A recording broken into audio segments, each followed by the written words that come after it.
Welcome back. So, what we're doing here today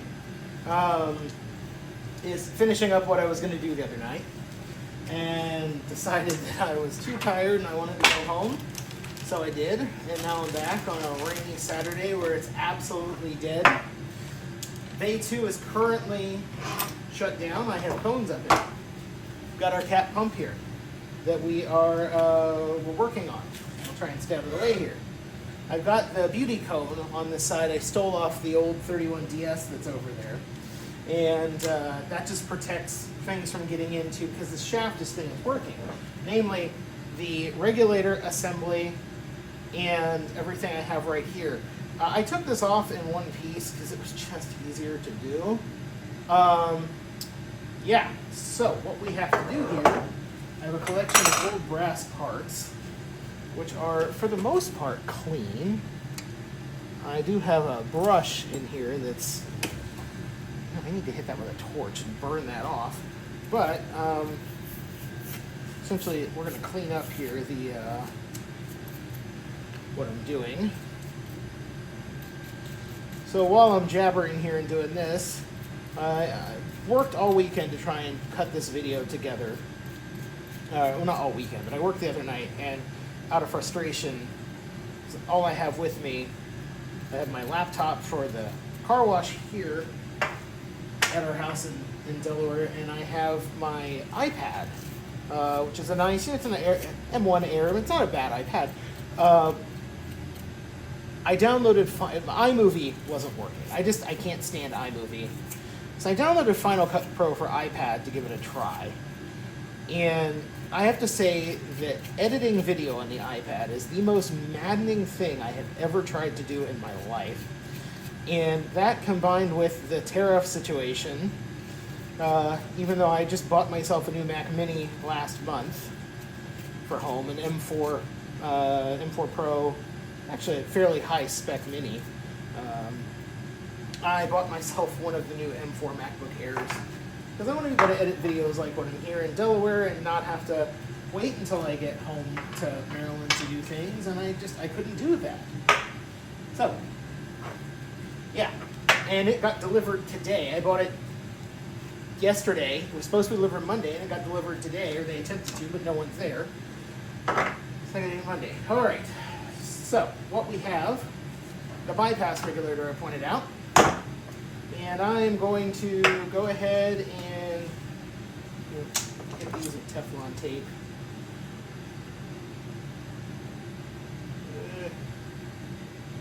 What? No, not. Pipe dope. Right in front of me here. What I was looking for. So, where was I? Yeah. So, is it possible for this stuff to mold? Because I think it's molded. Whatever, I don't care. It will work.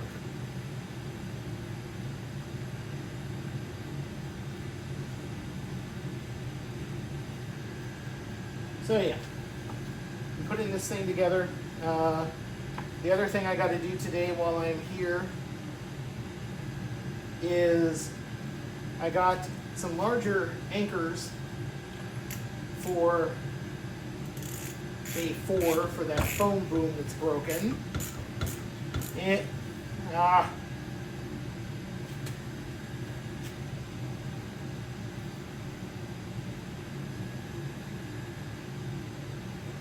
have metal in my hands from working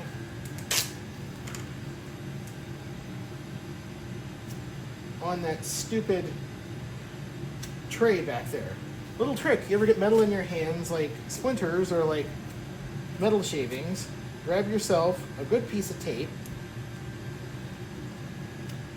and wax yourself. Well, don't wax yourself, but yep, got it out. I'm actually going to put on some gloves while I'm doing this, because these are 7 mil gloves. No, they're 5s, I lied. Oh, I got 7s.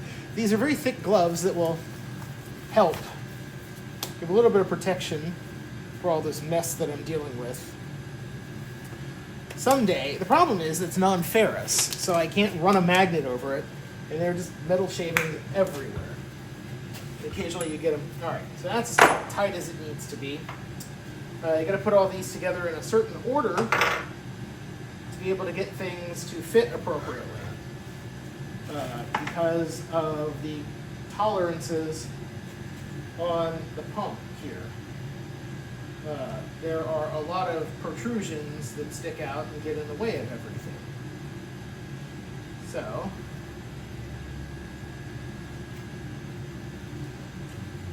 now on the side I'm doing right now, it's not as critical because this is all low pressure. It's actually, well, with my particular setup, because I gravity feed and I don't do any, I'm not pressure feeding.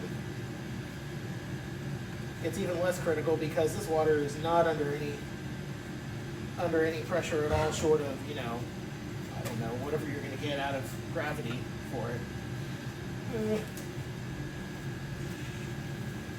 Save a little bit of time by doing it this way, plus some of these fittings, I'm not sure that they will come apart and go back together without leaking because of the level of absolute torturous torque they were put under before, because everything in this wash is tightened to a level that just doesn't need to happen.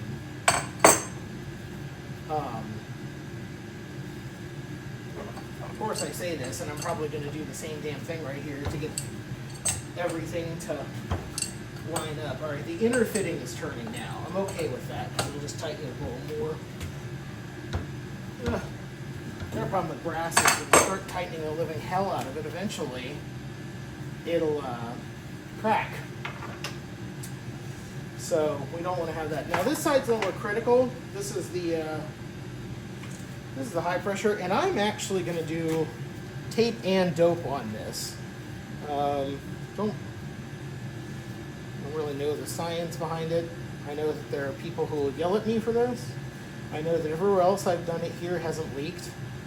And if this sprays, particularly where these pump stands are at, there's an electrical panel nearby that I don't really want to get doused with anything. So, better safe and messy than sorry. In this case, we need to get a paper towel to clean this pipe dope up. Oh, right.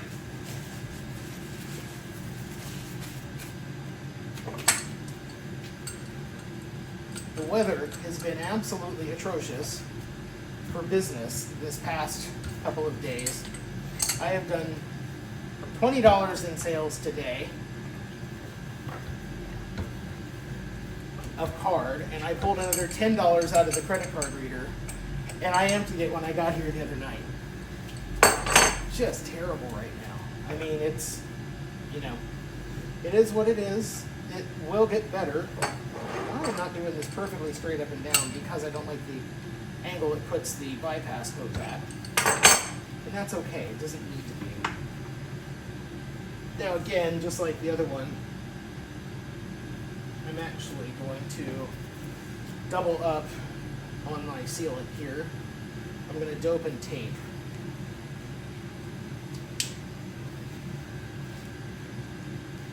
And I hope I'm doing this the right way because it's upside down.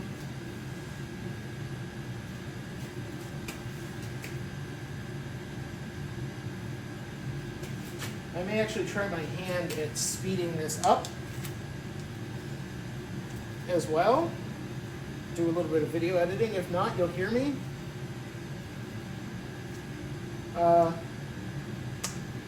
Otherwise, this might just be some sort of like really fast montage with some sort of kitschy, catchy, upbeat music in the background.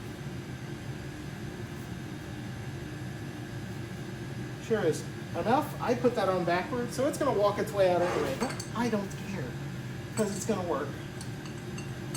It is going to work. All right, what size wrench do I need for that? 11/16? Are you 11/16? Haha!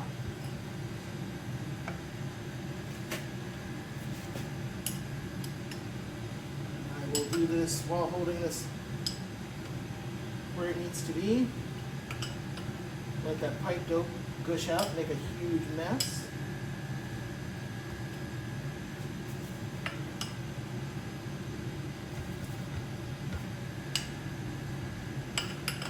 I've not been looking forward to doing this, partly because I hate spending this kind of money. However, you got to do things right, and well, I got a couple more that are going to need pumps soon. Either because of Bay 5 when it opens, I'm just going to get a new one to put in there. And I don't love Bay 3. I don't know what's going on with Bay 1. Bay 4 is fine, and Bay 1, that pump has more oomph behind it, and I don't know why it's got so much pressure. But I'm not mad at it. All right, final thing I got to put on here is this other brass plug on the pressure side to block off an unused port over here.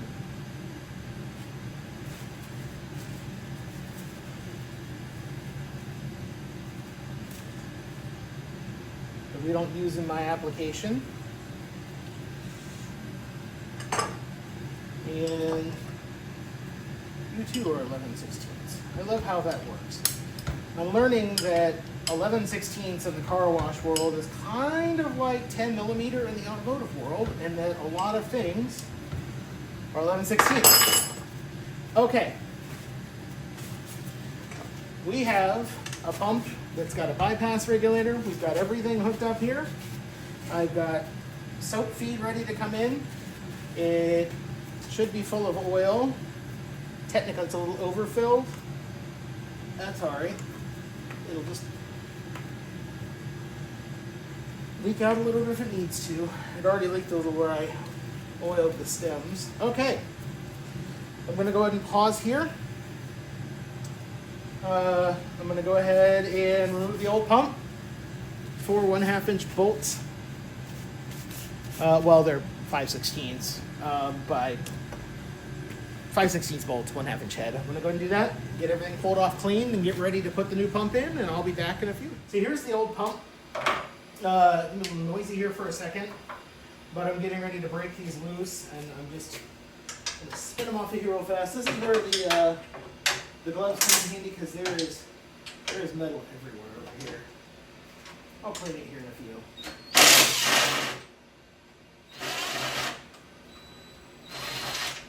Okay, we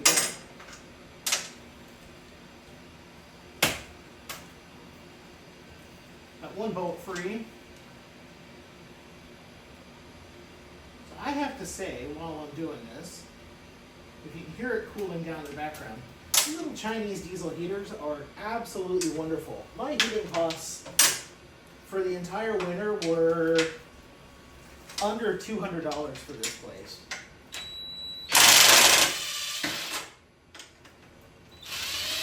And that is including, it ran, when I say nonstop, I mean there were a couple periods where it ran for weeks on end nonstop, not even turning itself off to cool down or anything. Very, very happy. For less than $200. And, you know, my modifications that I had to do, putting it on a 35-gallon barrel, but, you know, that's what I had to do, and it worked well. Granted, it looks weird, but I'm the one who's looking at it, not anyone else. What?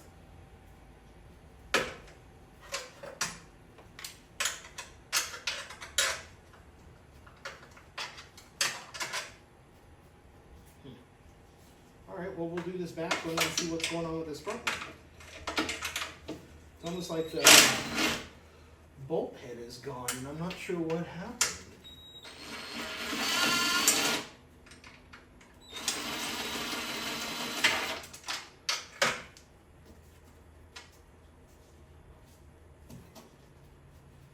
That could be a problem. Now, that's a problem that can be solved with a angle grinder and a cutoff wheel, which are at my house. Because I'm working on my boat trailer right now.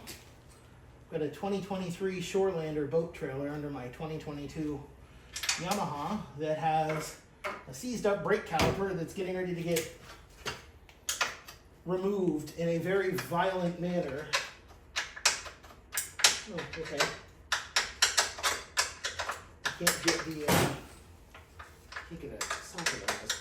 Getting removed in a very violent manner because it is frozen solid.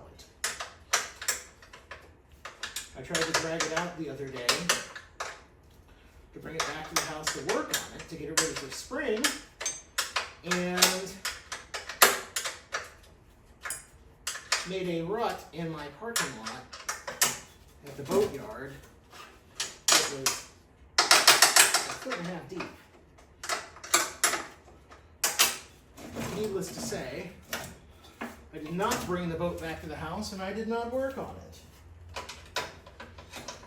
I went home in frustration and had a beer. Okay, I apparently have... Oh, wow. Okay. Okay, that needs a washer now. I guess my hole here was too big for it. That's all right. I'm going to look at this hardware, see if I can reuse it. Bear with me. Be right back over here. Okay. Oh, wow. The difference in how easy that pump spins compared to the new one is not... It's just done. It's just tired. All right, so we got the new pump brought over here. I got my tools. Let's get this away. Purple power out of the way. Got the belt. Take a look at it. This one did pretty good about not slipping. So I'm gonna go ahead and use this old belt that I had. I've got spares. Oddly, this is actually a different size than the other ones I've used.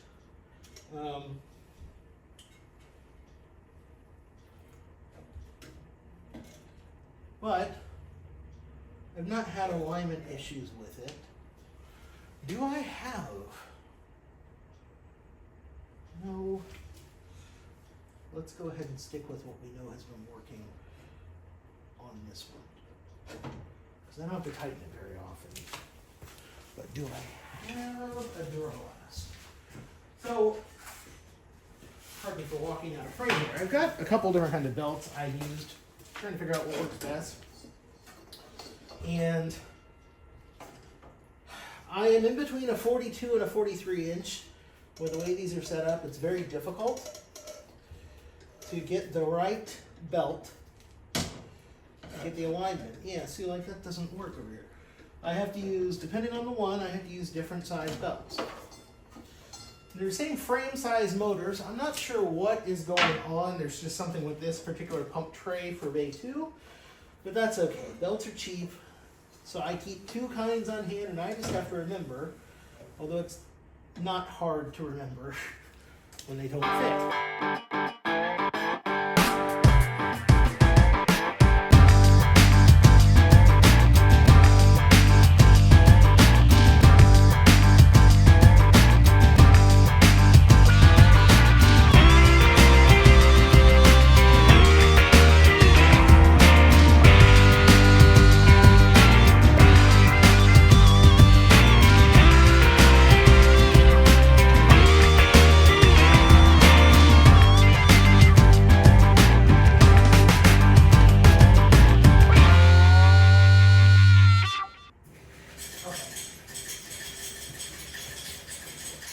That sounded like a $5 sale to me. I'm not going to complain about that. Okay, that is our low pressure line hooked up. Let's go ahead and get the soap hooked up. See how difficult that was? And our high. Now the high pressure, I'm going to push this in a little bit and bring it around front the way I do these. And clean it up. It is amazing how much corrosion is already in these fittings that are designed for this environment. They're stainless steel, and man, just rusted all up already. And that that expensive. That $30 fitting is probably 2 months old because I recently changed everything to these hydraulic fittings. I'm going to not be able to record here in a minute because of noise.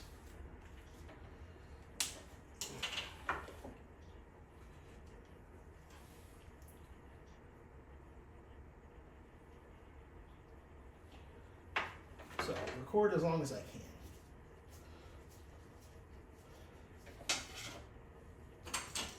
That said, I'm getting to the point where here in a minute, I'm going to go out in the bay and see if this bad boy works. Or see how well this bad boy works. Because we're getting to the end of this task.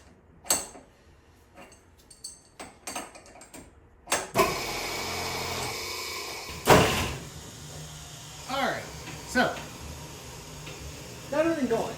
Got everything tested. It's better. I'm still not happy.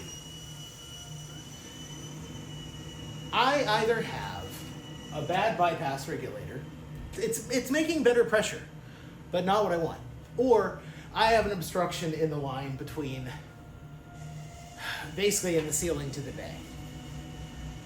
Quite possible. So, what I'm going to do right now is I've got a couple of bypass regulators. I'm going to go swap this out. These are kind of a pain in the butt to take off. I'm going to swap it out, dial it in, go see what it looks like in the bay. It's better, but it's not what I want. So if it's not a marked improvement, then I'm going to plan on replacing the line in the ceiling. And that's going to be a thing for a later day because that is a job. Particularly this bay where it is. And these hoses, you have to remember, are seal braided, so they're heavy. But this bay, I have to go through the ceiling, down, and through the ceiling again, through another channel that is insulated with polystyrene. And if you know much about polystyrene, aka styrofoam, trying to drag a rubber hose against styrofoam is a workout. And it's not a workout that I am doing when it's 40 degrees outside. All right. Well, I guess we're going to call this a partial success. That pump is a lot quieter. I replaced the bypass regulator. Still not making the pressure I want. But what I was able to learn when I was tuning the bypass regulator, this is the old one, was I could hear it slowing down but not squealing. Remember how I told you earlier that pump uses a different belt? I am wondering if I've actually got an issue where, remember I said I verified the RPM of everything? Well, I verified the motor RPM and I verified the RPM not under load. I think I may have an issue with some slippage or something going on where it's not maintaining the RPM that it needs under pressure. Amazon to the rescue. I'm going to order a digital tachometer that I can look at, put on there and see what's going on. It's better than it was. It's still not what I want. So we're going to have to see what we can do about that. Now I am moving on to my other project of the day. If you remember, I pointed out that there was an issue with Bay 4, with the phone boom being loose from the wall where someone has snagged it. I went back and looked at the camera footage. I never found where anyone had that I could find. But that said, I need to make it right. So what I have here is, and I love that they give me two of these because you're going to need one because they get ruined because it's a two-part epoxy. I got some anchoring adhesive from Sika. And I need to look at how I'm supposed to do this. I think I have to cut the bags. You pull it out and cut it off. Okay. So at any rate, favorite word. This stuff, you shoot in. Oh God. Ew. It's supposed to set up in 4 minutes, so let's hope it doesn't set up on my fingers. This stuff, you shoot into a hole, you stick an anchor in there, and then it's supposed to cement it into the wall. It's a 2-part epoxy. It mixes up in the tube. Very expensive stuff, $30 for that one little tube. But if it keeps that from falling out and damaging someone's car, hurting them, whatever, then, well, that's what we got to do. So I'm going to go work on that. Probably not going to get that on camera. It is a lot of work getting up and down the ladder in the tall bays and dealing with the boom and everything else. So I just need to get it done. So I'll report back.